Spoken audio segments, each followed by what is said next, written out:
Muy buenas tardes. Nosotros hoy nos encontramos, como lo podrán notar, sin nuestra compañera Abby. Es una pena para nosotros que no esté, debido a que han habido intensas lluvias y su internet está fallando. Por lo tanto, hacer este video con ella nos resulta un poco difícil. Sin más por el momento, nosotros, mi compañero Moisés y yo, les vamos a hablar sobre lo que son los derechos y los productos en nuestro sistema jurídico mexicano. ¿Algo que agregar antes de iniciar la presentación, Moisés? No, nada más, adelante, por favor. Bueno, iniciaremos hablando sobre lo que son los derechos y los productos. El concepto de derecho y de producto se encuentran establecidos en nuestro código fiscal, dentro de las contribuciones, pues conforme al código fiscal, estos pertenecen a las contribuciones, pues las contribuciones no pueden existir solas, y por esto la contribución la entendemos como la expresa el profesor argentino Dino Harach, como una prestación obligatoria, comúnmente en dinero, exigida por el Estado en virtud de su poder de imperio y que da lugar a las relaciones jurídicas de derecho. ¿Esto qué quiere decir? Es una prestación obligatoria que el sujeto pasivo, en este caso los gobernados, tienen esta obligación y la tienen que cumplir, no desde el momento en que pisan tierra mexicana. El segundo, comúnmente en dinero. En nuestro sistema jurídico siempre se va a pagar con dinero a menos que no haya solvencia por parte del deudor. Es exigida por el Estado. Esto quiere decir que el Estado es el sujeto activo de la contribución en virtud del poder de su imperio. Sí, porque efectivamente, si el Estado no tuviera el imperio, nosotros nunca le pagaríamos los impuestos y queda relación a relaciones jurídicas de derecho. ¿Eso qué quiere decir? Esto nos abre punto a los derechos y los productos en nuestro sistema mexicano. Hay que recordar que la contribución deriva de la naturaleza de la Constitución Política de los Estados Unidos Mexicanos en el artículo 31, fracción cuarta, donde la letra establece: es obligación de los mexicanos contribuir para los gastos públicos, así de la Federación como del Distrito Federal, del Estado y municipios que residen, de la manera proporcional y equitativa que dispongan las leyes. La contribución es tan importante, pues deriva de aquí la numerosa responsabilidad que tiene el Estado, como lo es cubrir las necesidades de la sociedad, enfocándolo en planes, programas nacionales y demás conceptos. Bueno, conforme al Código Fiscal de la Federación, en su artículo segundo, fracción cuarta, que establece, nos va a establecer lo que son los derechos. Son las contribuciones establecidas en la ley, que se deben enterar por un servicio público otorgado por el Estado a un determinado contribuyente por el uso o aprovechamiento de los bienes del dominio público de la nación. ¿Esto qué quiere decir? Que los derechos se tienen que pagar debido a que se está dando un servicio, un aprovechamiento de los bienes del Estado y que son de dominio público. Esto más adelante lo vamos a poder entender, y por el momento dejo con la palabra a mi compañero Moisés para que explique qué son los derechos por el uso o aprovechamiento de los bienes de dominio público de la nación, que fue el último concepto que mencioné. Gracias, Max. Mira, antes de poder ingresar de fondo al estudio del uso y el aprovechamiento de los bienes y del dominio público de la nación, hay que entender el concepto de qué es dominio público y cuáles son, y después, posteriormente, entender cuáles son los de dominio cuáles son los bienes de dominio público de la nación, en el cual analizaremos diferentes legislaciones para comprender eso. Pero siguiendo a lo que mencionaba al principio, menciona en la doctrina que el dominio público es un conjunto de bienes y que, de acuerdo al ordenamiento jurídico, que pertenecen a una entidad estatal, hallándose destinados al uso público directo o indirecto de los habitantes. De ese mismo concepto se derivan una clasificación que serían 4, pero para el objeto del estudio y análisis de este tema solamente nos enfocaremos en 2, que es el siguiente: subjetivo y objetivo. El subjetivo dice, ¿quién es el titular del dominio público? Y luego dice, en el objetivo, ¿cuáles son los bienes de dominio público? Y en el entendido del primer punto se considera, si se le considerara como derecho de propiedad, a un derecho subjetivo, entonces solo puede ser titular de él un sujeto de derecho, por lo menos en la técnica jurídica que se ha manejado en los últimos años, a razón de que por lo menos se podría entender que a lo mejor él es el ente y no la comunidad del pueblo quien detenta la propiedad de esos bienes, porque como tal la comunidad no tiene personalidad jurídica, sino que se haya representada o canalizada a través del Estado, y su única personalidad jurídica es la que tiene en cuanto al Estado organizado, que pareciera que es por una parte el pueblo, pero no es. Si lo entendiéramos a lo mejor que es un tipo de potestad, o como es la soberanía, por ejemplo, podría tal vez afirmarse esto, pero desde un momento se dice que, que es un derecho subjetivo, y entonces no parece que pueda pertenecer directamente al pueblo, sino es directamente al Estado. Pasando al elemento objetivo, ¿qué bien integra el dominio público? ¿Qué bienes son los que integran el dominio público?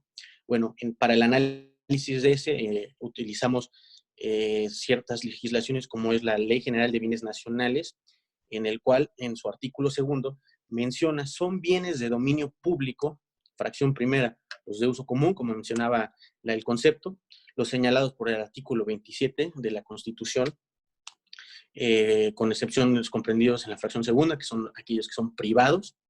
Por ende, hechos destinados a la federación, al servicio público, monumentos históricos o artísticos o muebles, terrenos baldíos y demás bienes inmuebles declarados por la ley inalienables, servidumbres, cuando el predio dominante sea alguno de los anteriores, los muebles de propiedad federal por su naturaleza o no sean normalmente susceptibles, como los documentos expedidos en las oficinas o manuscritos, etcétera.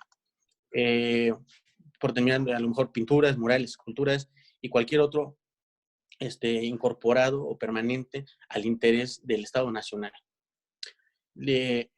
Para ejemplificar, también pasamos a otra legislación, que es la de,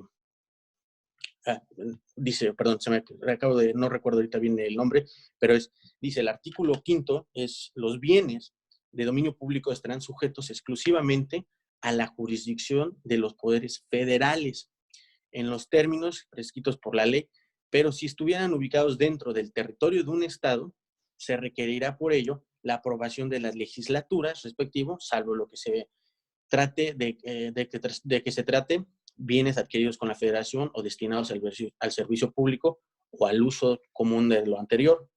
Sí, y si me permites ahí Claro. interrumpirte, de hecho ahí hay una pequeña entrada hacia lo que son los derechos por recibir servicios que presta el Estado en sus funciones de derecho público.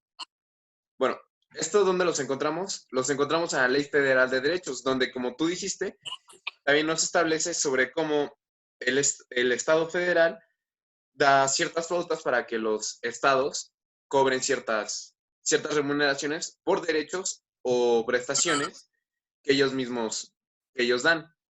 Que de igual forma, como que pasaremos en más adelante, va de la mano con la Ley de Coordinación Fiscal. ¿No es correcto, no, Max? Sí, Digo, y bueno, en la razón de tener por así decirlo, un sistema homogéneo entre los estados de las contribuciones.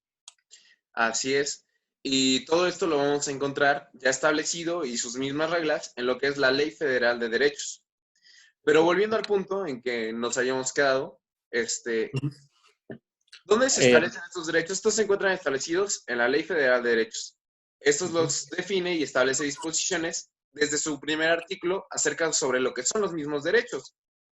Y esta ley los define, dice: los derechos que establece esta ley se pagarán por el uso o aprovechamiento de los bienes del dominio público de la nación, así como por recibir servicios que presta el Estado en sus funciones de derecho público. ¿Esto qué quiere decir? Que los derechos que están establecidos en esta ley, en esta ley vamos a encontrar enunciativamente los derechos de pasaporte, derechos de extranjería, derechos por el servicio de agua, que se tienen que pagar por parte de los mexicanos dependiendo cómo los usen. Eso quiere decir que los derechos que esta ley nos establece, que enumera, se van a pagar por el aprovechamiento, ya sea también de los bienes públicos de la nación, así como por recibir estos servicios que nos va a brindar el Estado. Los derechos por la prestación de servicios que establece la ley deberán estar relacionados con el costo total del servicio, incluso el financiero. ¿Esto qué quiere decir? Porque igual en esta ley se marca por copias certificadas cuánto se debe de cobrar. Entonces, Ujú. cuando te cobran por copias certificadas, también te están cobrando el mismo papel, no nada más el hecho de que sea una copia certificada por parte del tribunal. Te están cobrando todo lo que cuesta en sí. Nada más por interrumpirte, perdón, Max.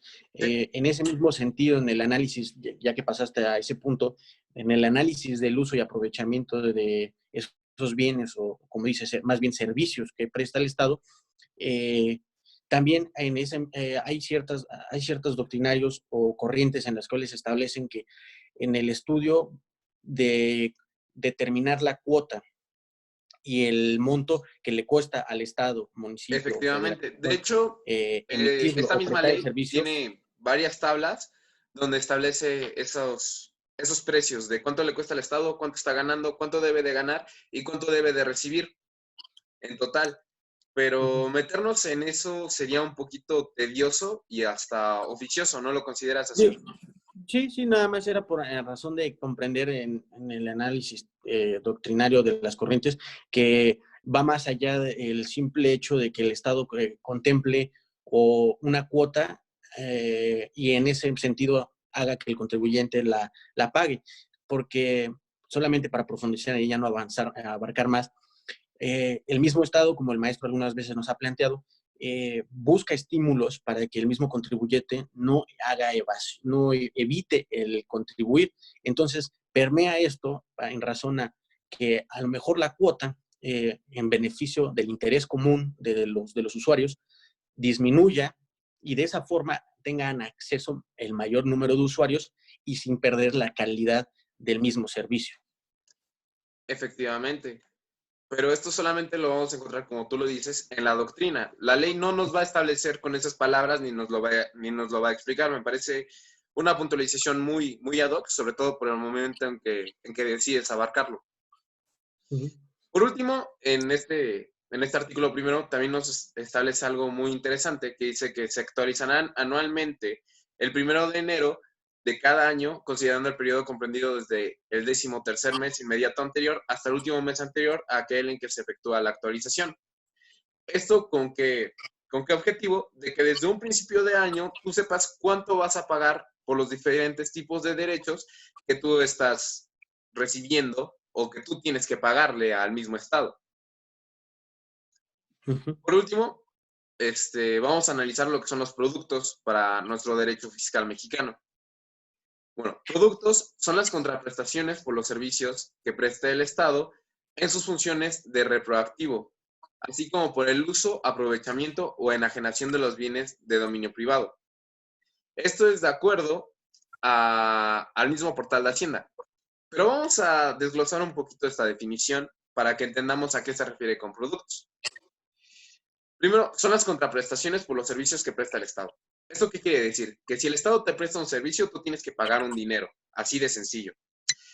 Luego, en sus funciones, teniendo en cuenta la retroactividad, así como el uso, aprovechamiento o enajenación de los bienes de dominio privado. ¿Esto qué quiere decir? Que así como tú vas a dar, tú vas a recibir por el uso, aprovechamiento de estos mismos bienes, ya sea de uso público y en el debido de los casos de uso privado, tú tienes que pagar cierta cuota que te va a establecer la misma legislación. De hecho, eso nada más por complementar tu idea, también lo establece el artículo 3º de la Ley Federal de Derechos que hacías mención anteriormente, de forma muy puntual como lo estás haciendo. Uh-huh. A ver, ¿qué dice Moisés? Digo, ya para completar tu No, que participación. en relación a que lo que mencionas desde que es proporción a que no es, no, o sea, el pago es conforme al servicio que estás recibiendo. Eso también viene Efectivamente. como parte, a lo mejor, bueno, en una tesis que a lo mejor si podemos pasar en un momento, menciona o trata de vislumbrar el hecho de que eh, no se va a vulnerar el principio de proporcionalidad y de equidad, y que sea equitativo, perdón, la contribución de ese servicio, porque si no, de esa forma vulnera el hecho de que a lo mejor otros usuarios no tengan la misma capacidad económica para poder sufragar ese impuesto o esa contribución, más bien, perdón. Efectivamente, me parece una tesis Se pago que hecho. explica bien lo que dice el mismo artículo que mencionabas. Ujú. De igual manera, el Código Fiscal de la Federación, en su artículo tercero, dice que los aprovechamientos son aprovechamientos los ingresos que percibe el Estado por funciones de derecho público distintos a las contribuciones de los ingresos derivados de financiamientos y de los que obtengan organismos descentralizados y empresas de participación estatal. ¿Esto qué quiere decir? Que primero, son aprovechamientos los ingresos que percibe el Estado por funciones de derecho público distintos a las contribuciones. ¿Esto qué quiere decir? Tú, con tus productos o con pago de derechos, no estás dando una contribución, estás pagando derechos. Derechos, Exacto. derecho de agua, como lo había mencionado antes, Ujú. el derecho de extranjería, como lo menciona la ley federal, o el mismo pago del El pago pasaporte. del pasaporte, Ajá, entre las tantas que muchos menciona otros la misma más, ley. ¿Mande? sí.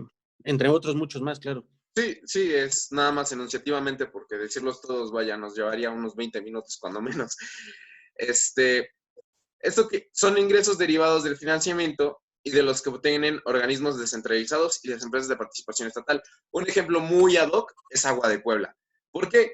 Porque no estamos pagando una contribución por el agua, sino que estamos pagando un derecho de uso de agua para una empresa que tiene participación estatal. Y por último, son productos las contraprestaciones por los servicios que presta el Estado en sus funciones de derecho privado, así como por el uso, aprovechamiento o enajenación de bienes de dominio privado. Esto es un ejemplo muy burdo cuando tú pagas las copias certificadas en un tribunal. De esta manera vas a terminar pagando un producto que no es una contribución. El Estado está fungiendo como derecho privado para darte las copias porque está haciendo un negocio Bueno, como ente no te los público, tienes sigue que pagar. Al siendo fin y al cabo, su estás relación. ayudando a la contribución del Estado. Ujú. ¿Algo que quieras agregar, Moisés, antes de terminar esta videoconferencia? Sí, nada más el mencionar la tesis que encontré, que me parece interesante en relación a, a la explotación de bienes de dominio público y ese tema que estábamos hablando, del que no viola los principios tributarios de equidad y proporcionalidad. Nada más, si me das oportunidad de leerla brevemente. Sí, sí, Es una, adelante. Para eso, para es eso una, es este video, claro, una para informarnos y darnos cuenta un poquito más acerca de los temas y conocerlos más a fondo. es una tesis aislada de la 10ª época que dice: el impuesto sobre la renta, los elementos para determinar el monto original de inversiones en activos intangibles que permiten la explotación de bienes de dominio público, no vulneran los principios tributarios de equidad y de proporcionalidad. Dice: la interpretación sistemática de los artículos 25, fracción cuarta y 31 del párrafo segundo, 32 y 33 y fracción cuarta de la Ley del Impuesto sobre la Renta, cuales que ya hemos analizado en un video anterior, eh, nos establece lo siguiente: para calcular las deducciones por concepto de inversión, las cuales comprenden activos fijos, los gastos y cargos diferidos que incluyan, entre otros, los activos intangibles que permitan la explotación de bienes de dominio público, así como las agregaciones realizadas en los periodos preoperativos. Dicho esto, se debe de seguir un procedimiento que consiste en aplicar el porcentaje que se establece en la misma ley, que es el de la ley del impuesto sobre la renta, y sobre el monto original de la inversión, el cual comprende los elementos previstos en el párrafo segundo del artículo 31, a ese monto original de todas las inversiones susceptibles de deducir debe de ser calculada a partir de los elementos cuantitativos previstos en el mismo párrafo, en el mismo artículo, en función, desde luego, de la compatibilidad que exista entre tipo de inversión, ya sea de activo fijo, de gastos o de cargos diferidos, o bien de erogaciones realizadas en el mismo periodo, sin que ello propicie tanto inequitativo alguno, sin una correspondencia funcional entre el tipo de inversión y el elemento conducente para calcular el monto base sobre el Eso cual último se que debe de acabas de aplicar. leer, de hecho, me Uh-huh. parece necesario subrayar la palabra inequitativo. ¿Por qué? Porque precisamente sobre esto versa esta tesis, sobre que los pagos de derechos no sean inequitativos, ni sean mayores o menores, o que incluso puedan suponer una contribución. Es correcto. Nada más por terminar tu intervención y complementarla, dice, asimismo de esto, tampoco existe la violación del principio de proporcionalidad ni proporcionabilidad tributaria, ya que el procedimiento que resaña el artículo y la misma ley para el contribuyente y acceder a la deducción de inversiones, su ejercicio o su forma conducente debe de ser aplicada al monto calculado y siempre aplicando el procedimiento. O sea, hay un cálculo previsto, que es lo que establece la ley, y por el mismo monto se le debe de aplicar el porcentaje máximo, que es el que establece la ley, y de esta forma no está violando los principios que mencionábamos, sino sino el cúmulo del monto de los activos fijos o pasivos aplicado a ese mismo porcentaje para que resulte de esa forma no violatorio de esos principios. Sí, en realidad es bastante ad hoc esta tesis porque todos los principios de los impuestos pareciera que se rompen al momento del pago de derechos, pero no es cierto y de la forma de evitar confusiones es mejor que con una tesis. ¿Me podrías repetir cuál es, por favor? Sí, repito el nombre, bueno, el enunciado. Dice, impuestos sobre la renta, los elementos para determinar el monto original de inversiones en activos intangibles que permiten la explotación de bienes de dominio público, no vulneran los principios tributarios de equidad y proporcionalidad. Es una tesis aislada de la primera sala. De hecho, ahí hay algo muy interesante que es la proporcionalidad, porque si bien cuando estamos pagando derechos, no estamos pagando con la proporción de lo que ganamos, sino con lo que la ley establece, y esto Correcto, tiene que es ser correcto. la forma en la que se le va a cobrar a todos. Sí, sí. ¿Algo, un último comentario? No, me parece perfecto la última intervención que complementa todo lo que establece la tesis. Bueno, sin más por el momento, nos despedimos. No nos queda más que pedirles disculpas porque nuestra compañera Abby, como pueden ver, el internet estos últimos días no es muy bueno debido a las lluvias. Y pues si tienen algún comentario, alguna duda, por favor, déjanosla saber y nos vemos en el próximo video. Muchas gracias. Hasta luego.